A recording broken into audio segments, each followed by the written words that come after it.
नमस्कार,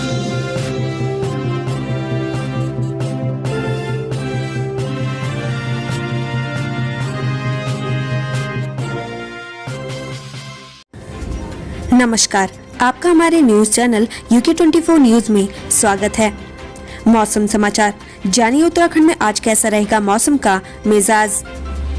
प्रदेश में मौसम का मिजाज पल पल बदलता रहता है। वहीं मौसम केंद्र देहरादून के पूर्वानुमान के तहत आज राज्य के जनपदों में मौसम शुष्क रहने की संभावना है, जिससे लोग राहत की सांस ले सकेंगे। वहीं राजधानी देहरादून में आसमान में आंशिक रूप से बादल छाए रहेंगे। कुछ क्षेत्र में गरज वाले बादल विकसित होने की संभावना है। प्रदेश में आज अधिकतम तापमान 32 डिग्री सेल्सियस और न्यूनतम तापमान 22 डिग्री सेल्सियस रहेगा। अब बात करते हैं डीजल पेट्रोल के दामों की। देहरादून की बात करें तो आज पेट्रोल के दाम है 99 रुपए 22 पैसे, वहीं डीजल के दाम है 92 रुपए 36 पैसे। हरिद्वार की बात करें तो आज पेट्रोल के दाम है 98 रुपए 58 पैसे, वहीं डीजल के दाम है 91 रुपए 78 पैसे। रुद्रपुर की बात करें तो आज पेट्रोल के दाम है 98 रुपए 83 पैसे, वहीं डीजल के दाम है 92 रुपए 12 पैसे। हल्द्वानी की बात करें तो आज पेट्रोल के दाम है 98 रुपए 68 पैसे, वहीं डीजल के दाम है 91 रुपए 98 पैसे। जानिए आज देश और प्रदेश में क्या कुछ रहेगा खास। प्रधानमंत्री का उत्तराखंड दौरा। आज होगा प्रधानमंत्री नरेंद्र मोदी का बहुप्रतीक्षित उत्तराखंड दौरा। PM Modi Jolly Grant airport land करेंगे। इसके बाद सीधे ऋषिकेश एम्स पहुंचेंगे, जहां वो सुबह 11 बजे ऑक्सीजन प्लांट का उद्घाटन। इसी कार्यक्रम से पीएम राज्यों और केंद्र शासित प्रदेशों में पीएम केयर्स के तहत स्थापित 35 प्रेशर स्विंग सोखना ऑक्सीजन प्लांट राष्ट्र को समर्पित करेंगे। शारदीय नवरात्रि की शुरुआत आज से शुरू हो रहे माँ दुर्गा की उपासना के 9 दिन। इस साल शारदीय नवरात्रि 8 दिन के पड़ रहे हैं। तृतीय और चतुर्थी तिथि एक साथ पड़ने के कारण आज से शुरू हो रहे नवरात्रि 14 अक्टूबर को संपन्न होंगे। 15 अक्टूबर को विजयादशमी दशहरा का त्योहार मनाया जाएगा। पहला दिन माँ शैलपुत्री की पूजा की जाएगी। घट स्थापना का शुभ मुहूर्त सुबह 6:17 से सुबह 7:07 तक ही है। कुंजापुरी मेले का शुभारंभ करेंगे सीएम। उत्तराखंड के मुख्यमंत्री पुष्कर सिंह धामी आज से शुरू हो रहे नवरात्रि के उपलक्ष्य में टिहरी नरेंद्र नगर में मौजूद रहेंगे। यहाँ कुंजापुरी मेले का शुभारंभ करेंगे। अखिल भारतीय किसान मेला। आज से पंतनगर कृषि विश्वविद्यालय में 110वें अखिल भारतीय किसान मेले का आयोजन होगा। 3 दिनों तक चलने वाले इस मेले में देश के कई राज्यों के साथ पड़ोसी देशों के किसान भी शिरकत करेंगे। सुबह हरिद्वार के प्रगतिशील किसान द्वारा अखिल भारतीय किसान मेले का शुभारंभ किया जाएगा। कांग्रेस का सीतापुर मार्च। यूपी के लखीमपुर खीरी में किसानों की हत्या के दोषियों की गिरफ्तारी, केंद्रीय गृह राज्य मंत्री अजय मिश्र को तत्काल बर्खास्त करने और कांग्रेस महासचिव प्रियंका गांधी पर लगाए झूठे मुकदमे वापस लेने समेत तमाम मुद्दों को लेकर उत्तराखंड कांग्रेस के नेता कार्यकर्ता यूपी के सीतापुर के लिए मार्च करेंगे। इस कार्यक्रम में पूर्व मुख्यमंत्री हरीश रावत सहित तमाम वरिष्ठ कांग्रेस नेता और कार्यकर्ता भाग लेंगे। Uttarakhand subordinate service selection commission की ओर से फॉरेस्ट गार्ड के पद पर भर्ती के लिए जारी वैकेंसी में आवेदन की आखिरी तिथि आज है। जिन उम्मीदवारों ने अब तक इसके लिए अप्लाई नहीं किया है वो UK SSC की ऑफिशियल वेबसाइट sssc.uk.gov.in पर जाकर ऑनलाइन अप्लाई कर सकते हैं। इस वैकेंसी के लिए परीक्षा का आयोजन दिसंबर महीने में किया जाएगा। मातामा श्राद्ध। इस बार मातामा श्राद्ध आज होगा। मातामा श्राद्ध एक ऐसा श्राद्ध है जो एक पुत्री द्वारा अपने पिता व एक नाती द्वारा अपने नाना को तर्पण के रूप में दिया जाता है। इस श्राद्ध को सुख शांति का प्रतीक माना जाता है। शर्त है कि मातामा श्राद्ध उसी औरत के पिता का निकाला जाता है जिसका पति व पुत्र जिंदा हो। शिरडी साई शनि शिंगणापुर मंदिर खुलेंगे। महाराष्ट्र स्थित शिरडी साई मंदिर और शनि सिंगणापुर मंदिर भक्तों के लिए खोल दिए जाएंगे। शिरडी साई बाबा मंदिर में एक दिन में केवल 15,000 भक्तों को दर्शन की अनुमति होगी। वहीं शनि शिंगणापुर मंदिर में एक दिन में 20,000 भक्त दर्शन कर सकेंगे। IPL मुकाबले। आज IPL में चेन्नई सुपर किंग्स और पंजाब किंग्स के बीच गुरुवार दोपहर 3:30 बजे से दुबई में 53 मैच खेला जाएगा, जबकि दूसरा मैच कोलकाता नाइट राइडर्स बनाम राजस्थान रॉयल्स शाम 7:30 बजे से शारजाह क्रिकेट स्टेडियम में देखने को मिलेगा। उत्तराखंड में 521 परिवारों का किया गया पुनर्वास। आस में अभी भी कई परिवार। दैवीय आपदा प्रभावित परिवारों के प्रति राज्य सरकार संजीत विस्थापन एवं पुनर्वास नीति के तहत राज्य सरकार प्रभावित परिवारों के पुनर्वास कार्यों में जुटी हुई है। पुनर्वास योजना के अंतर्गत वर्तमान वित्तीय वर्ष में काफी तेजी से कार्य हुए हैं। अभी तक सूबे के 45 गाँव में 521 परिवारों का पुनर्वास किया जा चुका है, जिस पर सरकार द्वारा 21,27,36,000 की धनराशि खर्च की गई है। इसके अलावा शासन स्तर पर 42 अन्य आपदा प्रभावित परिवारों के पुनर्वास की कार्रवाई गतिमान है। कॉर्बेट शब्द से जुड़ी आत्मा, पार के नाम में कोई बदलाव नहीं, बोले हरक ऐसा कोई प्रस्ताव नहीं।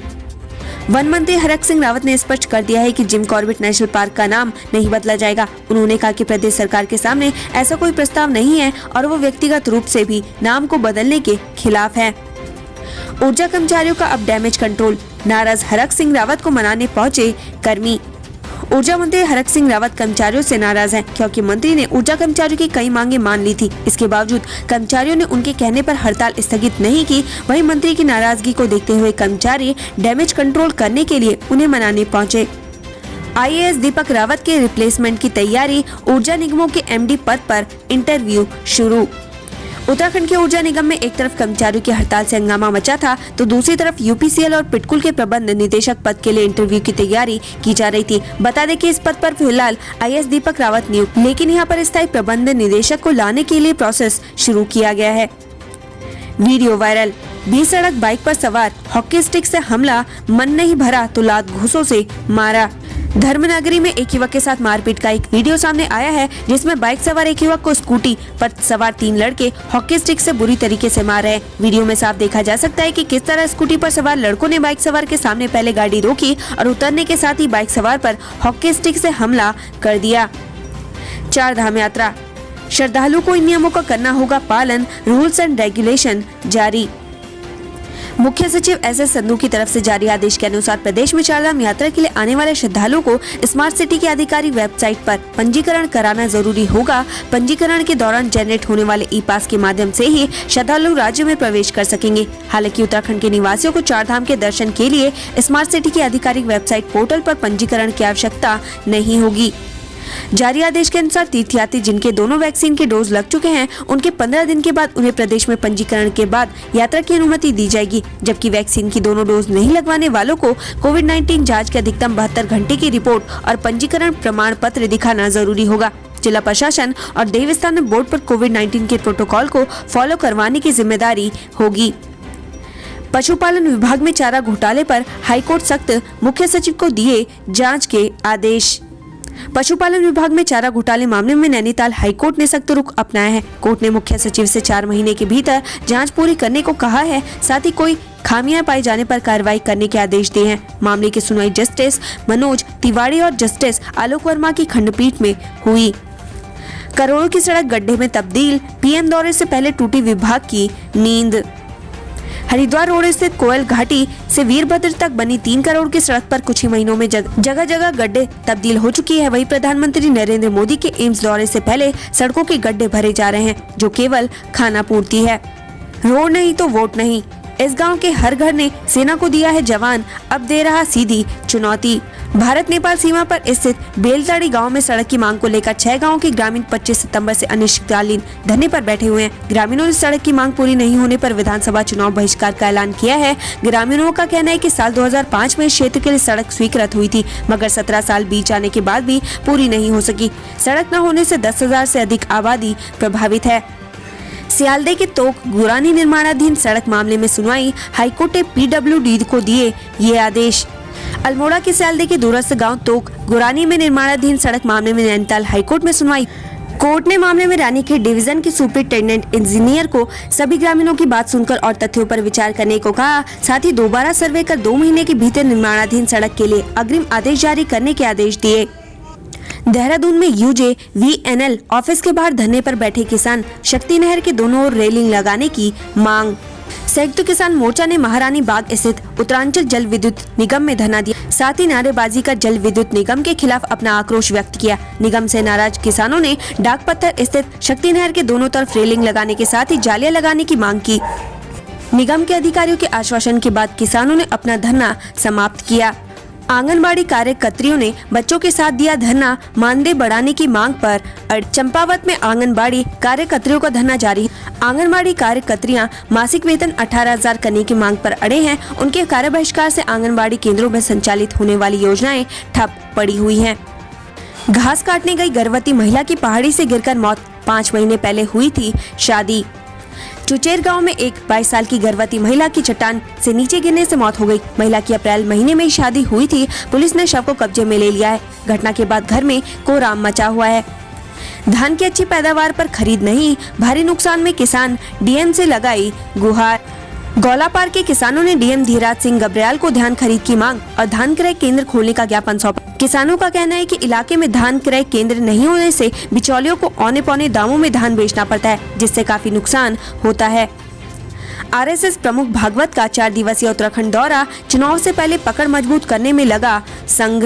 राष्ट्रीय स्वयंसेवक संघ प्रमुख मोहन भागवत 4 दिवसीय दौरे पर हल्द्वानी आ रहे हैं। उनके दौरे को लेकर सभी तैयारियां पूरी की जा रही हैं। भागवत हल्द्वानी में संघ की कार्यकारिणी के साथ बैठक करें। इसके अलावा संघ प्रचारक और परिवार मिलन कार्यक्रम में भी भाग लेंगे। पीएम मोदी के उत्तराखंड दौरे पर बीजेपी प्रफुल्लित, कांग्रेस बोली उनका आना राज्य के लिए फायदेमंद नहीं। प्रधानमंत्री नरेंद्र मोदी 7 अक्टूबर गुरुवार को उत्तराखंड दौरे पर आ रहे। पीएम मोदी के दौरे को लेकर एक तरफ भाजपा गदगद नजर आ रही है, तो दूसरी तरफ कांग्रेस ने पीएम मोदी के दौरे को उत्तराखंड के लिए नहीं बल्कि केवल भाजपा के लिए फायदेमंद बताया है। उत्तराखंड से संबंधित ऐसी ही खबरें पाने के लिए हमारे चैनल को लाइक व सब्सक्राइब जरूर करें। धन्यवाद।